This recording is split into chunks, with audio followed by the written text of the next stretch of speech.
नमस्कार दोस्तों। बिंदा कहानी के बारे में पिछली क्लास में हमने देखा था कि बिंदा का नाम क्या है, पूरा नाम क्या है, बिंदेश्वरी, तथा उनकी माँ कैसी थी या तो नई अम्मा का स्वभाव कैसा था। हमने देखा वह गाली गलौज करती थी या तो उसे मारपीट करती थी, इसके बारे में हमने देखा। तो आगे की क्लास में आज हम ये देखेंगे कि उसकी ऐसे बर्ताव से या तो उनकी बड़ी नई अम्मा के बर्ताव से बिंदा का व्यक्तित्व कैसे हो रहा था। यहाँ पर देख सकते हैं कि तो हमारी लेखिका को कभी कभी ऐसा लगता था कि वह छत पर खड़ी रहकर इनके घर की ओर देखती थी तो ये धुली मैली सी धोती लपेटे हुए बिंदा आंगन में चौके में फिरकती हुई नाचती हुई दिखाई देती। उसका कभी झाड़ू देना, कभी आग जलाना, कभी आंगन के नल से कलसी से पानी लाना, कभी नई अम्मा को दूध का कटोरा दे जाना। ऐसा लगता था कि लेखिका को बाजीगर के तमाशे जैसा लगता था। तो बाजीगर से अंडरलाइन कीजिए, आपको 1 मार्क्स के लिए प्रश्न आ सकता है कि बिंदा का घर आंगन में कामकाज करना कैसा लगता था, किस तमाशे की तरह लगता था। तो बाजीगर के तमाशे के जैसे लगता था, क्योंकि ये इनके लिए तो यह सभी कार्य असंभव थे लेखिका की जगह, क्योंकि जब उस विस्मित कर देने वाले कौतूहल की उपेक्षा कर पंडिताइन चाची का कठोर स्वर गूंजने लगता, जिसमें कभी कभी पंडित जी की भी घुड़की दिखाई पड़ती, तब न जाने किस दुख की छाया मुझे घेर लेती थी, जिसकी कुछ सुशीलता का उदाहरण देकर मेरे नटखटपन को रोका जाता था। तो देखिए, वही बिंदा घर में चुपके कौन सा नटखटपन करती रहती थी। बहुत प्रयत्न करके भी लेखिका समझ नहीं पाती थी, एक भी काम नहीं करती थी, लेकिन रात दिन उधम मचाया करती थी लेखिका। यहाँ तक कि माँ ने न मर जाने की आज्ञा दी, न आंखें निकाल लेने का भय दिखाया। एक बार तो लेखिका ने अपनी माँ से पूछा कि जिस तरह से पंडिताइन चाची बार बार उसकी सहेली बिंदा को आंखें निकालने की धमकी देती या तो उसे मारने की धमकी देती थी, तो ये बातें सुनकर उनकी माँ से कहती है, क्या पंडिताइन चाची तुम्हारी तरह नहीं है। तो इसे भी अंडरलाइन कीजिए, पंडिताइन चाची तुम्हारी तरह नहीं है। तो ये आपको संदर्भ सहित स्पष्ट कीजिए, इस तरह से आ सकता है। तो ये किससे कहा, तो पंडिताइन चाची तुम्हारी तरह नहीं हो सकती, तो ये महादेव वर्मा जी अपनी माँ से कहते हैं। इस तरह से आपको लिखना पड़ेगा। तो इनकी माँ को ये बात समझ में ही नहीं आई कि क्या कहा इन्होंने। तो हैं ऐसे कह के बिंदा की समस्या का समाधान हो सका और न इनकी उलझन सुलझ सकी। इतनी छोटी बात को वह समझ नहीं पाई इनकी माँ।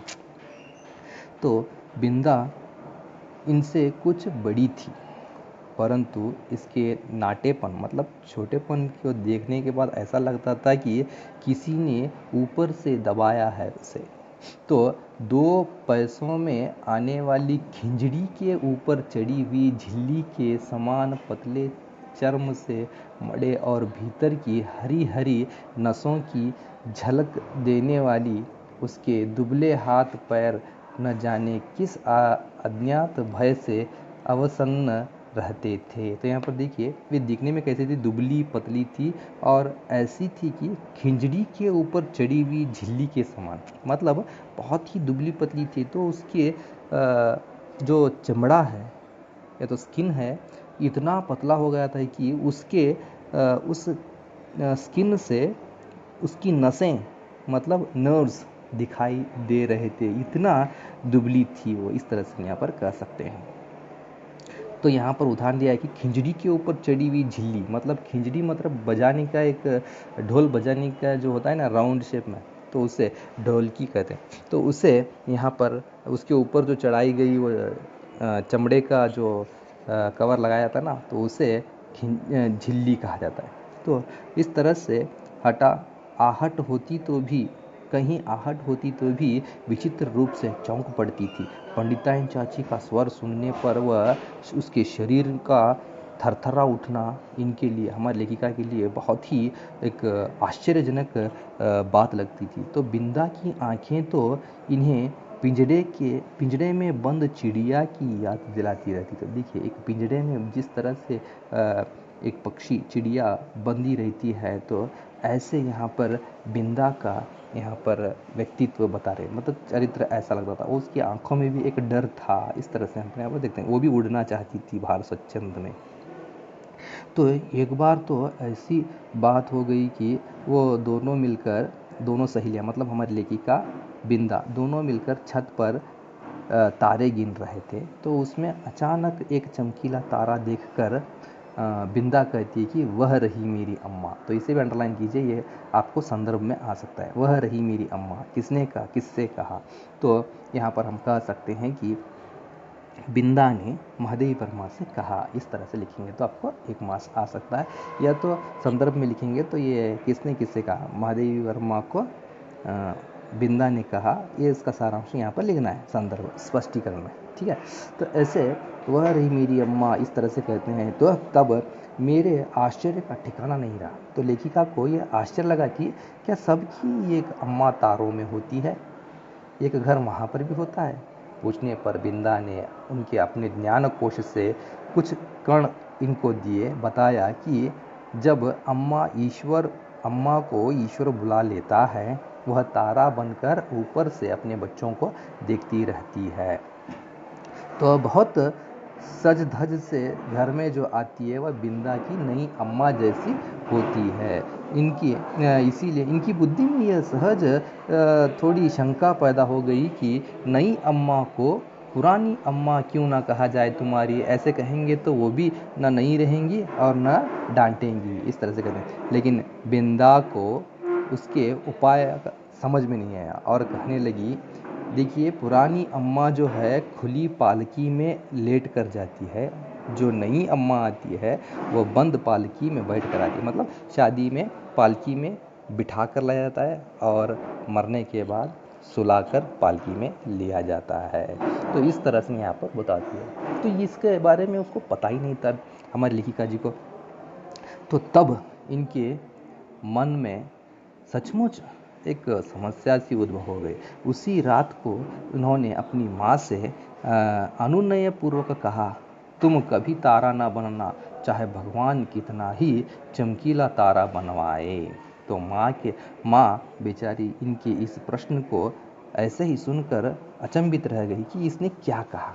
तो उस प्रश्न को समझने की कोशिश कर रही थी कि अचानक महादेवी वर्मा जी फिर आगे कहते हैं कि नहीं तो पंडिताइन चाची जैसी नई अम्मा पालकी में बैठकर आ जाएगी और फिर मेरा दूध, बिस्कुट, जलेबी सब बंद हो जाएगा और मुझे बिंदा बनना पड़ेगा। तो यह माँ का उत्तर तो इनको समझ में नहीं आया। ऐसी बात सुनने के बाद उनकी माँ को भी थोड़ा विस्मय हुआ, तो वो भी थोड़ा उदास रही। लेकिन उस दिन उस पूरी रात अपनी माँ को छोड़कर नहीं सोए, उनके पल्लों को पकड़कर या तो उनके दुपट्टे को पकड़कर ही पूरी रात सो पाई थी। इस तरह से यहाँ पर बता सकते हैं। तो आगे यहाँ पर कहते हैं कि बिंदा के अपराध तो मेरे लिए अज्ञात थे। मतलब बताने का उद्देश्य है कि बिंदा को छोटी सी छोटी बात का दंड यहाँ पर मिलता था। पंडिताइन चाची के न्यायालय में सिर्फ दंड था, वहाँ ना अपील थी ना कुछ और, सिर्फ दंड ही यहाँ पर था। तो कैसे कैसे दंड देती थी यहाँ पर बता रहे हैं कि गर्मी की दोपहर में बिंदा को आंगन में जलती हुई धरती पर उछलते देखा था, घंटों खड़े देखा था, चौके के खंभे से दिन भर बांधा गया था, भूख से मुरझाए मुख के साथ पहरों नई अम्मा और खटोले में सोते मोहन पर पंखा झेलते देखा था। तो उसे अपराध का ही नहीं अपराध के अभाव का भी दंड सहना पड़ता था। इसी से पंडित जी की थाली में, एक बार ऐसा होता है कि पंडित जी की थाली में पंडिताइन चाची का ही काला मोटा और घुंघराला बाल निकलता है, लेकिन दंड बिंदा को मिलता है। तो बिंदा के छोटे छोटे हाथों से जो उसके बाल तक, तेलहीन बाल भी वो स्वाभाविक रूप से नहीं, उसे उलझे बालों को सुलझा नहीं सकती थी। ऐसे भूरेपन और कोमलता के काले बाल जो उसके थे, तो पंडिताइन चाची ने कैंची से उसके बाल को कूड़े में धकेल दिया, मतलब कट कर दिया। तो अब वो सुंदर से बाल, सुंदर सी कन्या ऐसी लगती थी कि उसके बालों से ही उसका मुख सौंदर्य से भरा होता था, लेकिन अब उसके बाल को काटने के बाद ऐसी लग रही थी बिल्ली की काली धर्रियाँ जैसी रेखाओं से भर दिया। तो देखिए ऐसे यहाँ पर लग रही थी कि बिल्ली के बदन पर जो काली पट्टियाँ रहती हैं ना, तो ऐसे उसके बाल, उसके शरीर, उसके सर पर ऐसा लग रहा था, लेकिन वो रोई नहीं। और बिंदा ऐसे बैठी कि मानो ये बाल और सिर अपनी नहीं है। तो ऐसे यहाँ पर वो इतना कंट्रोल कर रही थी, इतना शांत स्वभाव से अपने आप को असहज रीति ढंग से वह अपने को समझा रही थी कि चाहे कुछ भी हो, अपने आप को चुपचाप उस अन्याय को झेलते हुए दिन बिताना है, दिन काटना है, ऐसे यहाँ पर हम कहते हैं। तो ऐसे यहाँ पर बिंदा की तकलीफ़ को महादेवी वर्मा ने बताने की कोशिश की है। तो अगली क्लास में हम अगला पाठ, उसके आगे की जानकारी हासिल करेंगे। धन्यवाद।